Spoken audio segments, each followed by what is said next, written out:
You're listening to an Airwave Media Podcast.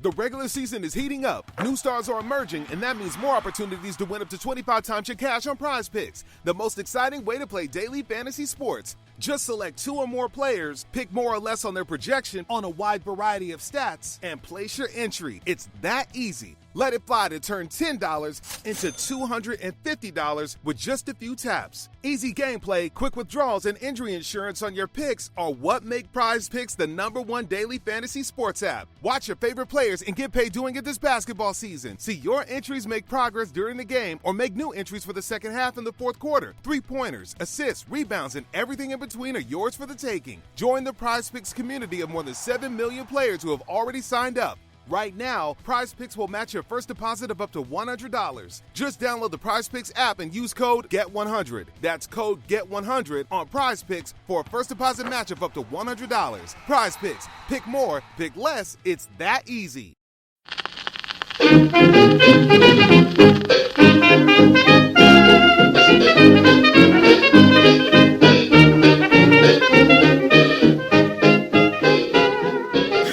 Welcome back to Who Did What Now, the history podcast with your egregious host, Katie Charlwood, gift giver and reader of books. So, if you hear the sound of knocking on the door, it's just a cat. And so Valentine's Day is coming up, and I thought, what says romance more than somebody who steals money from women, murders them, and drains their blood? Okay, so let me just have a little look here. So today I thought, let's talk about Béla Kiss, the Vampire of Czinkota. Now, I did talk about this briefly on TikTok, and I pronounced his name as Kiss instead of Kish because I'm an idiot who sometimes does not pronounce things correctly, and I was quickly corrected twice. Good for you. I was quickly corrected twice regarding my mispronunciation of quiche, but it looks like Kiss in English. So, and I thought, well, that's actually pretty funny because it's kiss, but also nobody learned to kiss and tell. I don't know. I'm sure I had a pun in there somewhere. So, my sources are the Encyclopedia of Serial Killers, Brian Lane and Wilfred Gregg from 1992, World Famous Murders, Colin Wilson, Damon Wilson, Rowan Wilson, lots of Wilsons, 1993, and Murderpedia, and a WordPress, Czinkota, Hungary, Europe between East and West. Béla Kiss is known as the Vampire of Czinkota and the Monster of Czinkota because he was a serial killer. So how do I tell you about Béla Kiss? Here's the thing. The beginning, his origins are a little bit fuzzy because, nobody really pays attention to somebody until after they start doing crimes. So people weren't really keeping too much of a record of what was going on beforehand, but this is the best we got. So, Béla Kiss was born in 1877. Where he came from, nobody knows. We don't really know much about his life before 1912. But in 1912, he moves to Czinkota, which is now part of Budapest, with his young wife. 1877 to 1912 is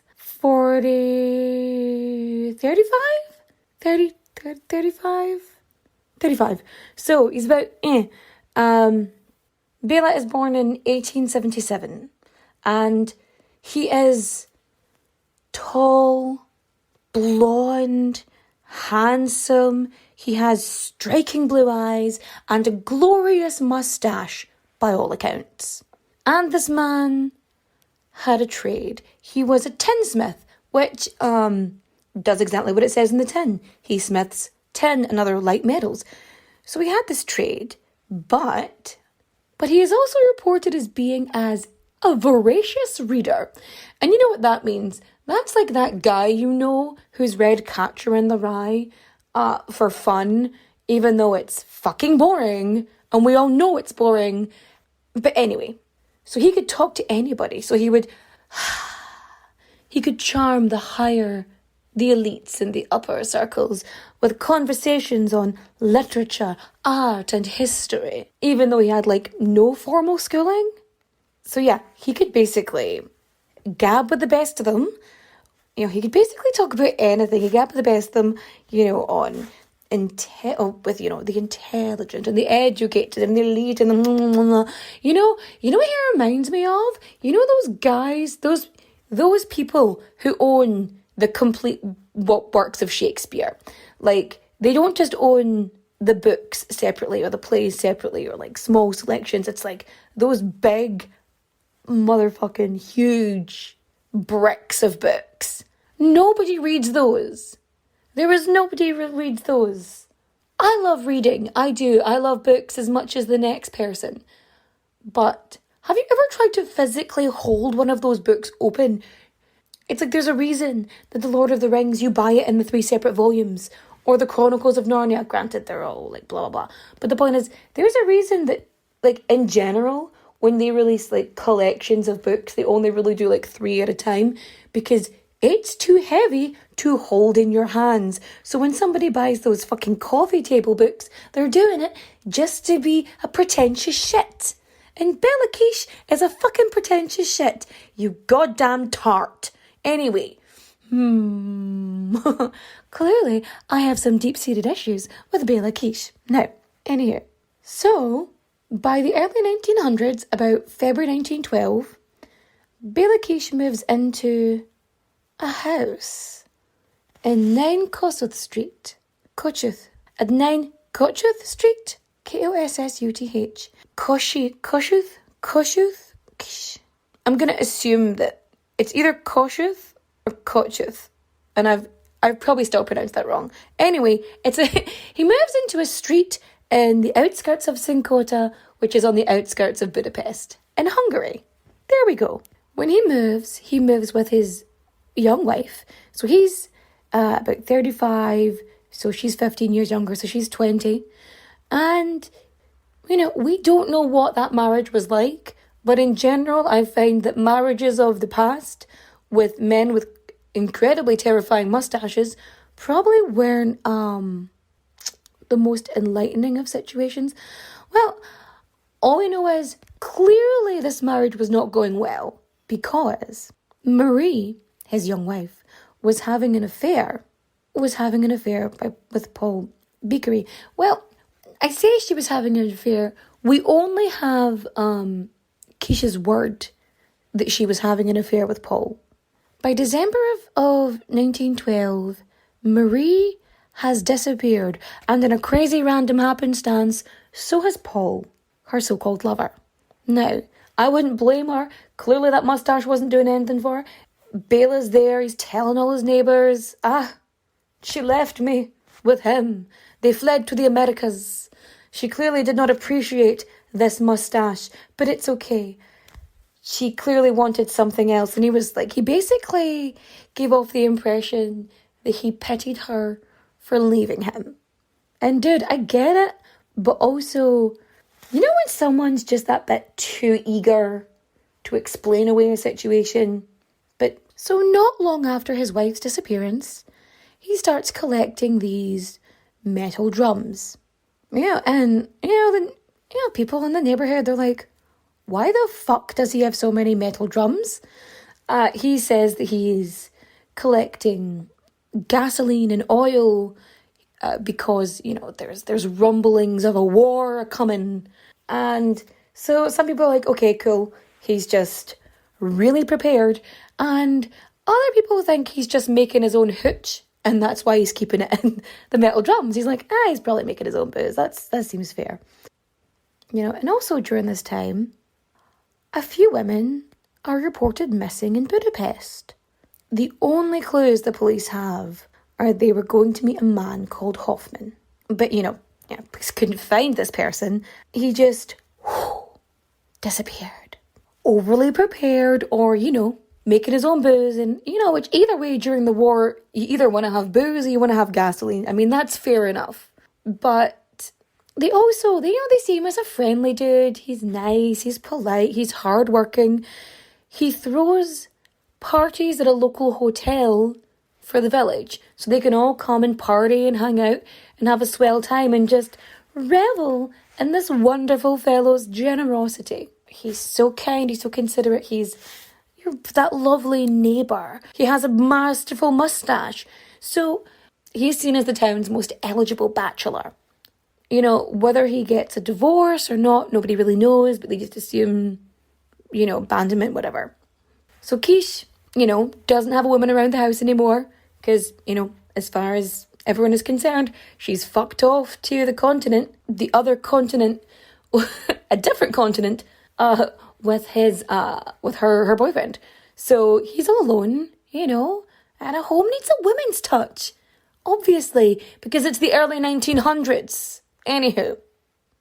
So he hires an elderly woman called Mrs. Jacobek as a housekeeper to basically do all the domestic duties, to get the dusting done, to wash his dirty linens, make his food, I don't know, general shit like that.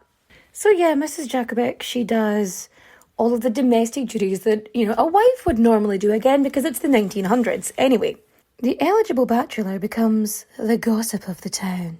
And he's a ladies' man, man's man, man about town. And, you know, all of these women are coming. There's like a conveyor belt of women just going through Béla Kiss's house. And his housekeeper, she's like, I'm just going to keep myself to myself. It's nothing to do with me. You know, he's my boss. Regardless of whether I approve or not of this behaviour, it's nothing to do with me, whatever. Fair enough. You do you, honey. So, you know, the town gossips, they're like the curtain twitchers. The curtain twitchers, they are aware. It's like a constant stream of women. They don't really stay very long. You never see the same woman twice. You know, that sort of way. And here's the thing. He never introduced anyone to these women. Like even his housekeeper, like, I mean, she was kind of like doing her own thing anyway, but like she never knew the names of anybody who came into that house. And so this happens, you know, this goes on for a couple of years.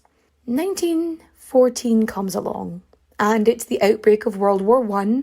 Yeah, so Austria-Hungary, they were on the side of the Allies in World War I.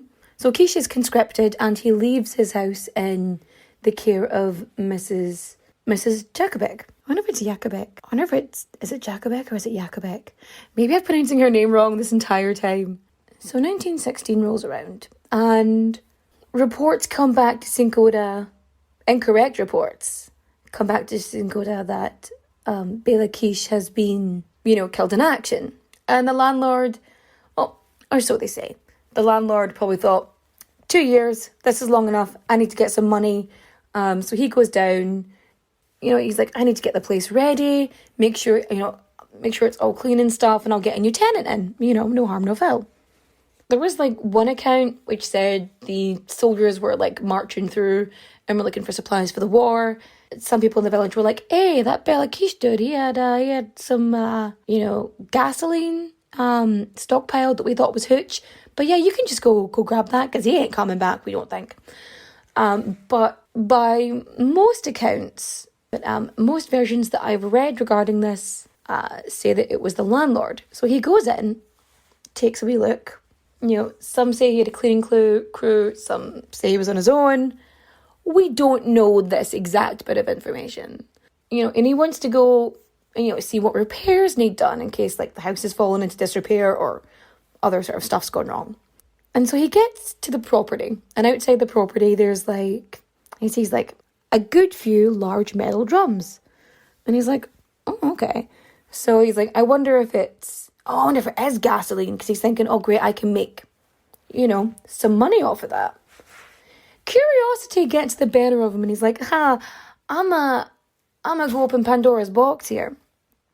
So he punctures one of the drums, and he is overwhelmed by this repugnant smell. And it was just nauseating and disgusting. And he's like, right, okay. And, you know, there's a chemist that lived next door. So the chemist comes over and he's like, mate, what the fuck is this smell? And the chemist is like, dude, this is not verbatim, I'm paraphrasing. He's like, dude, that is the unmistakable stench of death. So landlord, naturally freaks out and phones the detective chief of the Budapest police, Dr. Charles Nagy. I realise I don't know how any Hungarian name is pronounced. How to pronounce Nagy? Okay, I'm gonna go with the internet. It says his name is pronounced Nagy Jakubet.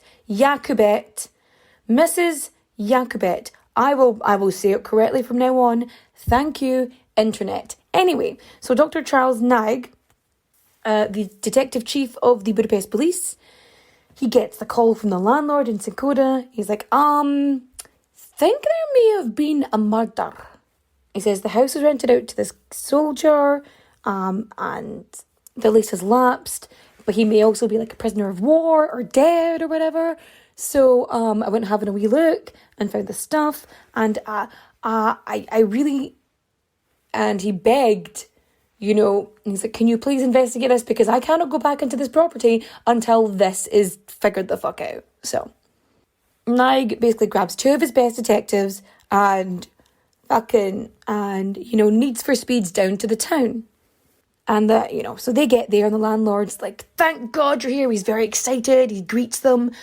And Mrs. Jakubet, the housekeeper, is less than pleased. And she straight up shouts at the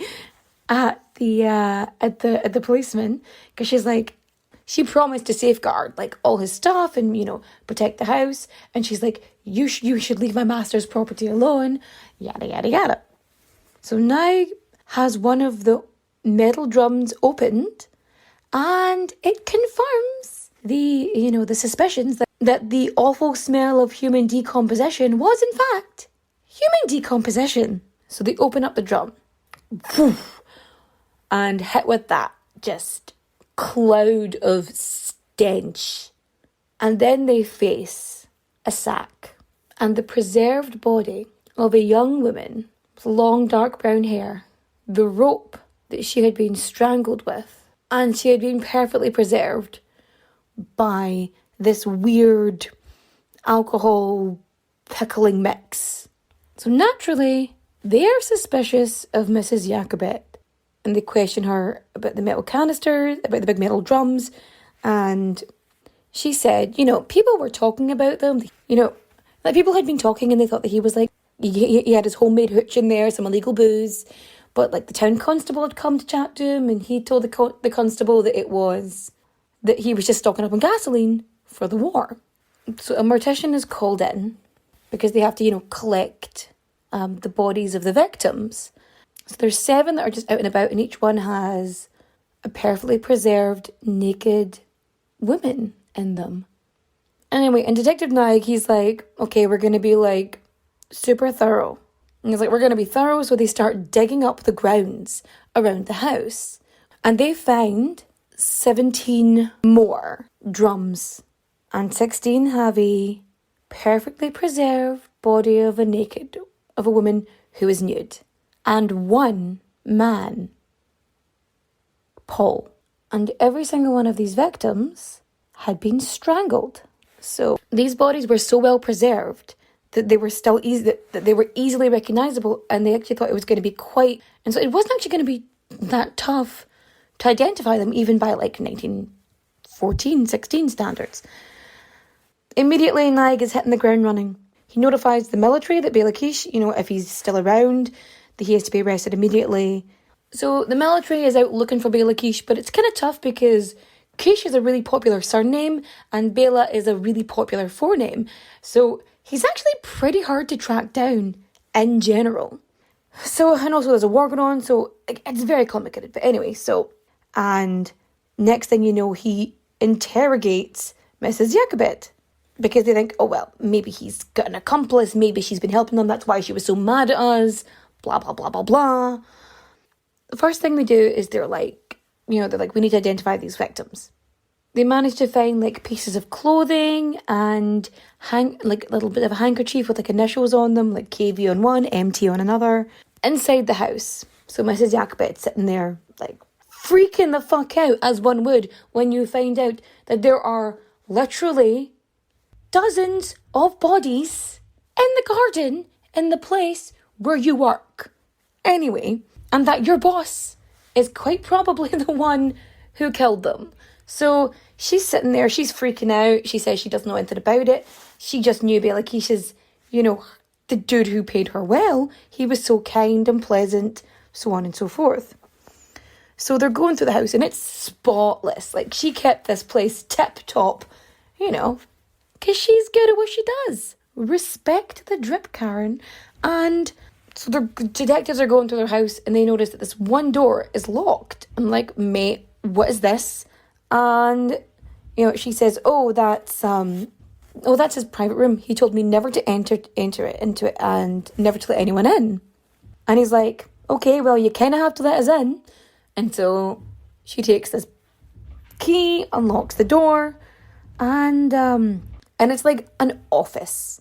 So the room is lined with bookcases and books, and like in the centre of the room, there's a desk and a chair.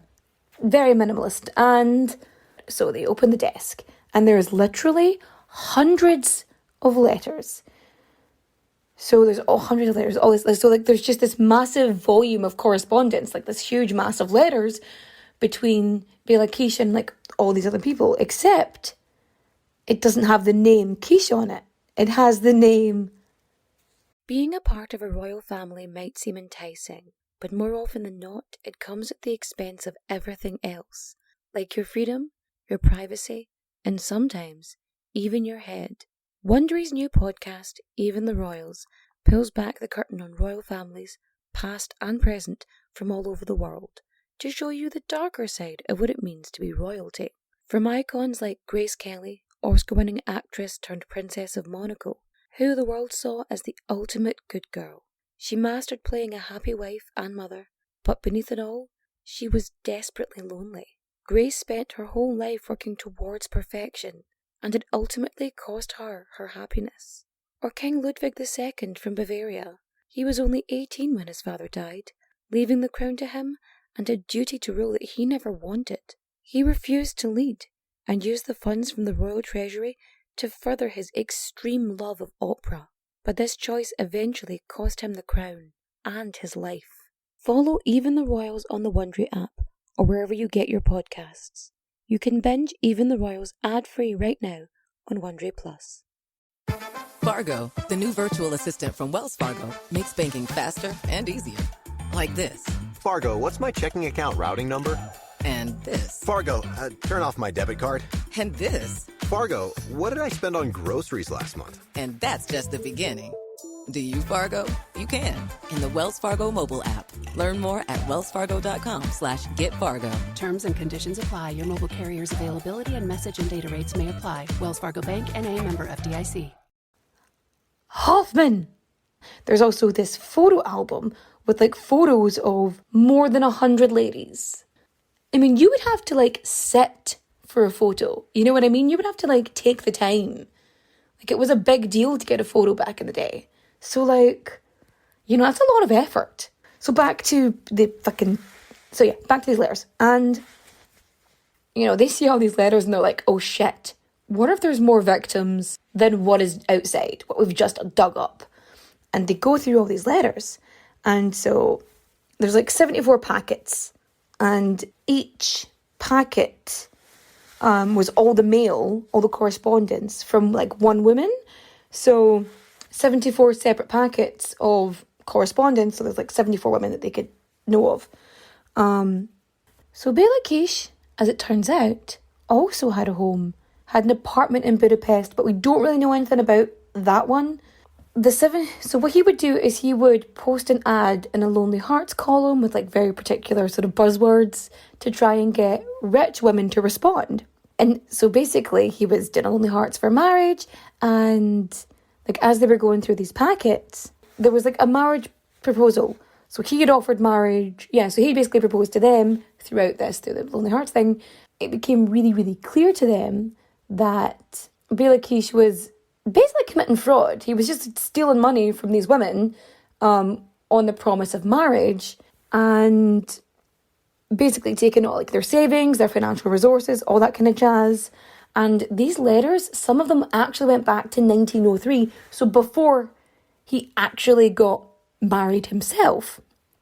Not only that, but, and as they're looking around this office, you know, they take a look at, you know, what are these books that are on the bookshelves? And they're like, poisons. They're all about like poisons and methods of strangulation and more poisons. Like, oh, okay. And, you know, it's just, The head of police is like, how was he doing this for so long and not getting caught? So again, he goes back to Mrs. Jakobet to interview her. Well, interrogate her. So again, she's like, mate, I'm a simple old woman. And she's like, please don't send me to prison. And she talks about how nice he was. There was a dog, you know, that he was so kind and considerate. There was like a dog that broke his leg, and he made a splint for the dog. He couldn't have killed these women when mate, he clearly killed these women. And as it turns out, that Kish actually left his housekeeper like a decent amount of money in his will. Cool, that's nice. But yeah, so she's like, I knew nothing of this. I didn't know he left me any money. I didn't know any of this shit was going on. And she's just like overwhelmed with emotion, as one would in this situation. And she just like straight up just starts sobbing. And he's like, okay, no. If she knew anything about this, like, we would know. So Kish never gave any sort of, he never used his real name. He would call himself Herr Hoffman. Kish would place carefully worded advertisements in the matrimonial columns in the newspaper. And he would always ask questions about financial resources. He was always really careful to like cover his tracks as much as possible. From going through like the letters and everything that was there and contacting other police departments where, you know, he felt the women were from. And it would basically, you know, the letters would inquire. Basically what the letters were asking was, how much money do you have? And also, would anyone notice if you went missing? Like, how many family members do you got? Like, what's going on there? So, you know, and Kish would go visit them. He would spend money. He would lavish attention on her. And, like, you know, make her feel like she was the bee's knees. Like, she was the apple of his eye.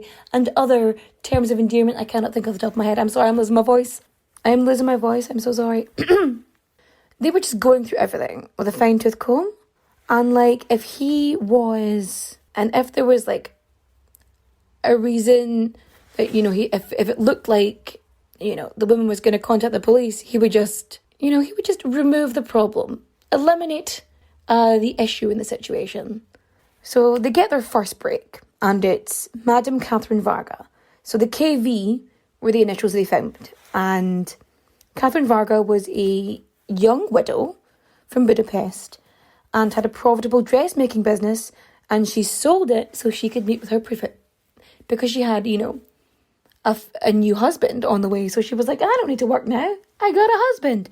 And when she disappears, no one would miss her. No one notices that she's gone.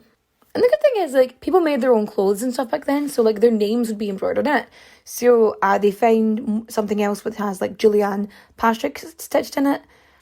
So then they go through stuff, and they see that two women had actually sued Béla Kiss for taking money on the promise of marriage. Julianne Patrick and Elizabeth Komarumi, surprisingly, didn't show up to court, you know, which was very lucky. Which, you know, nobody thought was suspicious. Anyway, so at this point, they have enough evidence to prove that Kish had murdered 30 women, but at this point, only one of the victims in the metal drums had actually been identified. They're able to identify Marie, and they're able to identify Paul because they're known by the town. So they were actually pretty easy. And then, so as it turns out, this woman shows up to the detective, Mrs. Toth, and she goes, listen, my daughter was supposed to marry this dude, Béla Kiss. He was, she told me to give him money so that they could get married. I gave him money they did not get married, and Margaret said, they'd gone back on the promise of marrying her. So I go to visit the dude, and when I go visit him, he says that he only wanted to delay it, for reasons, and off she goes. And he says that Margaret has ran off to America. Where have we heard this story before? This sounds familiar to anybody else. It's the same bullshit he said about Marie. Or he's going to say about Marie, because this is like 1906. Anyway, so basically the detective basically figures out that, Margaret, basically Kish gets Margaret to write a letter saying that she could not bear the shame of rejection by Béla, and that she was going to look for new love in America. So they have all these murders. Effectively, what he would do is steal money, and if he thought they were going to do anything, report him or whatever, he would strangle them or poison them, or maybe both. So here's the thing. The reason he's called the Vampire of Czinkota is because he would ensanguinate the body. So he would drain the bodies of blood before placing them in the barrel. But I just find it so strange though, because where did the blood go? What did he do? Anyway, so by, October in 1916, Dr. Naik basically receives a message from a Serbian hospital claiming that a soldier called Béla Kiss died of typhoid in 1915. Then he gets another message saying that Kish was alive and he was at the hospital. So he bolts it off there. So they get to the hospital and, by the time they get there, it's night, and they go in, to see where Béla Kiss is, recuperating. So they get in there, and the man in Béla Kiss's bed is dead. However, that's not Béla Kiss. Somehow, either Kish was warned or he had some premonition. I don't fucking know what the dude has. Maybe, and he basically does what the demented version of stuffing pillows in your bed to make it look like you're there. That's what he did. How this person died, we don't know if the soldier died of natural causes or whether, Kish strangled him and replaced him. Either way, he is gone. So yeah, the Vampire of Czinkota is gone. But there are sightings of him for literal decades after this. So he's seen, supposedly, Kish is sighted on the Margaret Bridge in Budapest, which was Hoffman's hunting grounds pre-war. He's then, in 1920, a member of the French Foreign Legion goes to the police and he's like, there's this legionnaire who I think might be Kish, because, he says his name's Hoffman and he keeps talking about how good he is with a garrote, and honestly, kind of creepy. So they go, the police are like, they want to go check out this dude, Hoffman, so they go to visit the unit. And also, in addition, furthermore, they discover that Hoffman has deserted the French Foreign Legion. Okay. There's reports of these Hungarian soldiers, and they're like, I know Béla Kiss, imprisoned in Romania for burglary. He died of yellow fever in Turkey.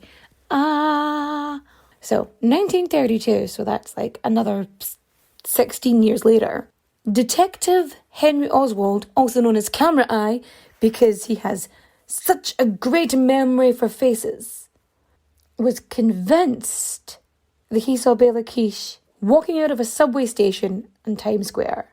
So basically people had this whole theory that, he would have been in his 60s at that point and living in New York. And rumours, keep circulating.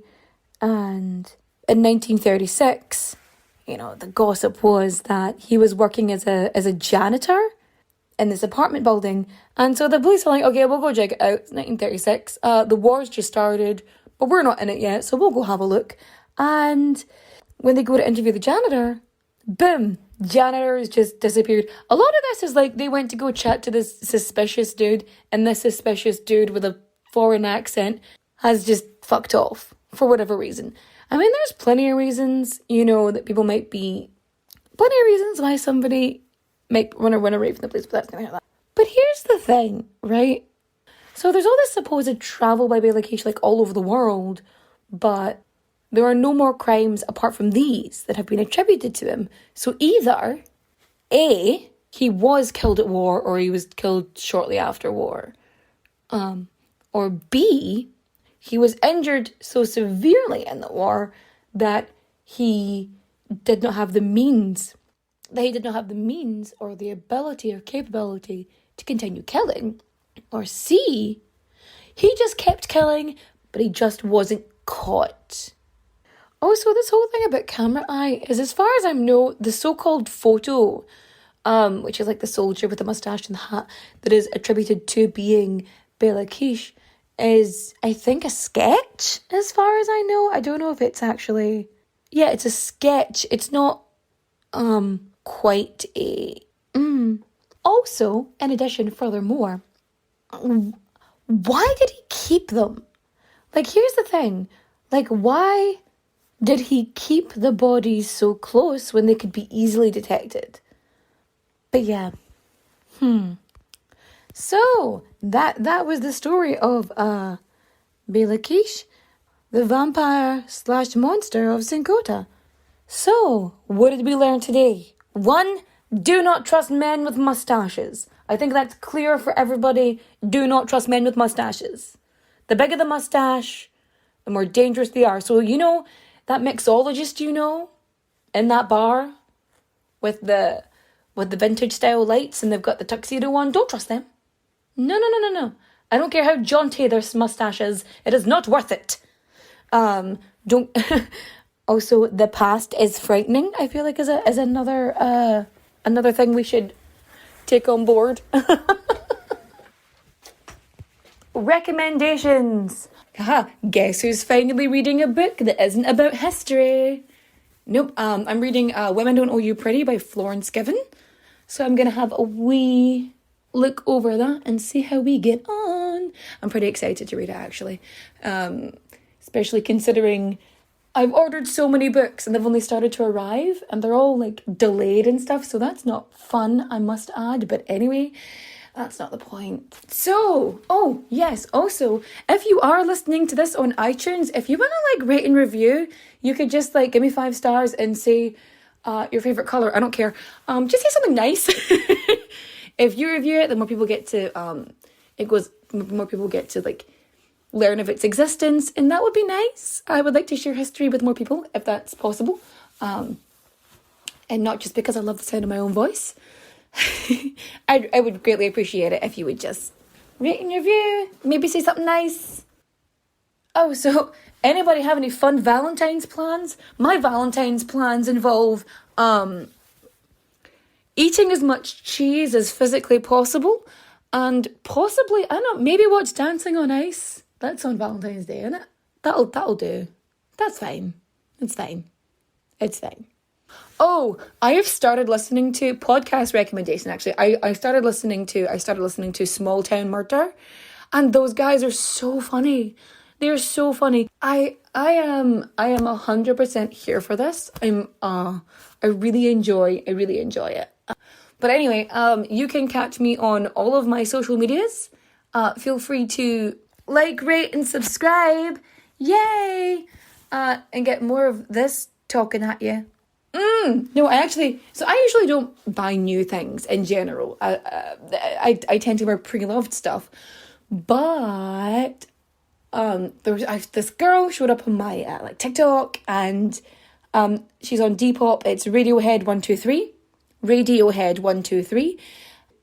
She made these earrings that are little frying pans. And I was like, are those frying pans? Yes, they're frying pans. So then I had to go and set up a Depop so I could actually buy the frying pans. So that's what I did. I bought the frying pan earrings. Yeah, when I get them, I will put a photo on the Instagram. And I'll probably wear them in TikToks. So I'm very excited about that. That's my good news of the week. And I hope to have you here with me again next week. Adios, au revoir, auf Wiedersehen, my friends.